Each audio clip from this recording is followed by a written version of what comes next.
السلام علیکم ورحمۃ اللہ وبرکاتہ۔ جماعت نویں۔ پیارے بچوں، ہم نے آج کرشن چندر کے مضمون میں ایک شہر کا موضوع چنا ہے، پونچھ سے ماخوذ ہے۔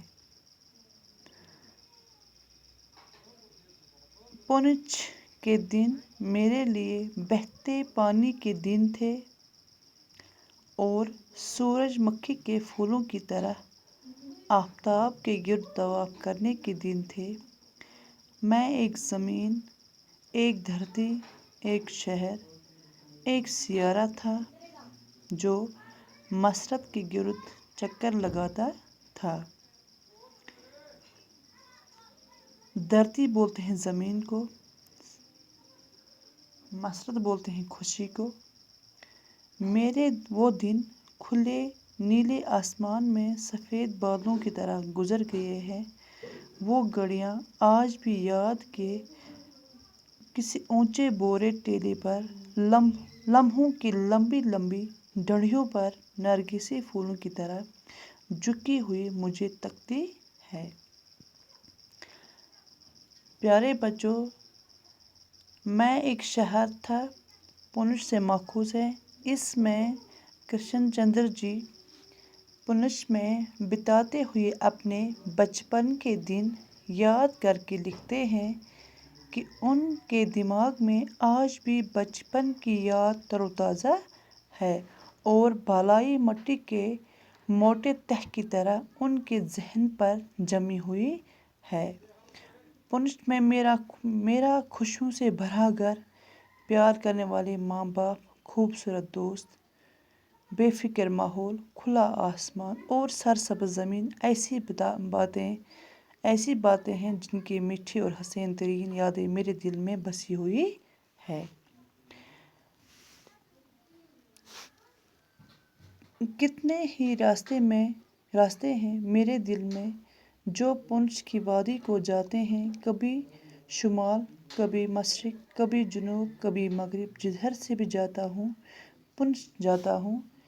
بڑے بڑے ٹیڑھے کوہستانی کٹھن راستے ہیں، مگر جدھر سے بھی جاؤں، جب پونچھ قریب آتا ہے تو دل کے دروازے کھلنے لگتے ہیں، پہاڑ پھٹنے لگتے ہیں۔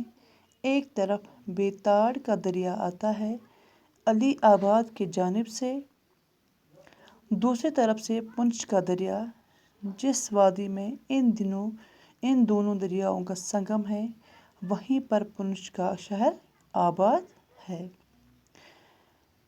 جن میٹھے اور حسین ترین یاد میرے دل میں بسی ہوئی ہے، کرشن چندر جی کے مطابق اگر انسان کا بچپن اچھی طرح بیتا ہو تو وہ بہت کچھ برداشت کر سکتا ہے۔ یعنی اس کے کہنے کے مطابق جہاں سے گزرتا تھا، چاہے مغرب سے، چاہے مشرق سے، چاہے شمال سے، چاہے جنوب سے، ہر حال میں پونچھ پہنچ جاتے تھے۔ حالانکہ پونچھ کا جو راستہ ہے بہت کٹھن مشکل راستہ ہے، لیکن پہنچتے پہنچتے وہ پونچھ پہنچ جاتے تھے۔ ابھی پونچھ پہنچتے ہی ان کے دل کے دروازے جو ہے وہ خوشی سے پھولے نہ سماتے تھے۔ وہاں سے ایک دریا گزرتا ہے، راستے میں ایک دریا گزرتا ہے جس کا نام بیتاڑ کا دریا، ٹھیک ہے۔ وہ علی آباد کی جانب سے بہتا ہے، دوسری طرف سے پونچھ کا دریا۔ یہ دونوں دریا، جہاں پہ ان دونوں دریاؤں کا جو ملاپ ہوتا ہے، جو ملن ہوتا ہے، وہیں پر پونچھ کا شہر آباد ہے۔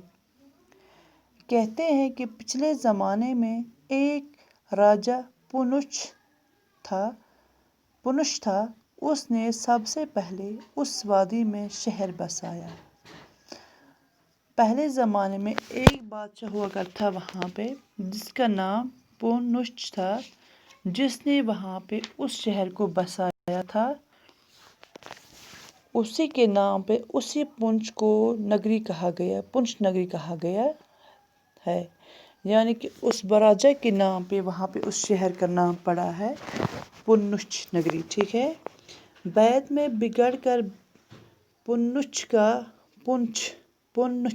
اور پونچھ سے پونچھ ہو گیا۔ یعنی بگڑتے بگڑتے اس کا نام جو آج ہے وہ ہے پونچھ۔ راجا کے نام سے اس کو وہاں پہ نام پڑ گیا، ٹھیک ہے۔ یادوں کی بھیڑ لگی ہے اس شہر کے وہ 30,000 چہرے، ان میں سے ہر ایک کو ذاتی طور پر جانتا ہوں۔ یعنی وہاں پہ اتنی ساری جو بھیڑ ہے ان کو میں اچھے سے جانتا ہوں۔ کب اتنے لوگوں کو ذاتی طور پر جاننا ممکن ہے؟ ممبئی میں مجھے رہتے ہوئے 20 سال ہو گئے۔ ان 20 سالوں میں اچھی طرح سے 20 آدمی کو بھی پہچان نہیں پایا، مگر اس شہر کے بچے بچے، گلی اور گھر گھر سے میں واقف ہوں۔ یہاں پہ مصنف فرماتے ہیں کہ میں نے وہاں پہ جتنے دن گزارے وہاں کے لوگوں کو میں اچھے سے جانتا ہوں۔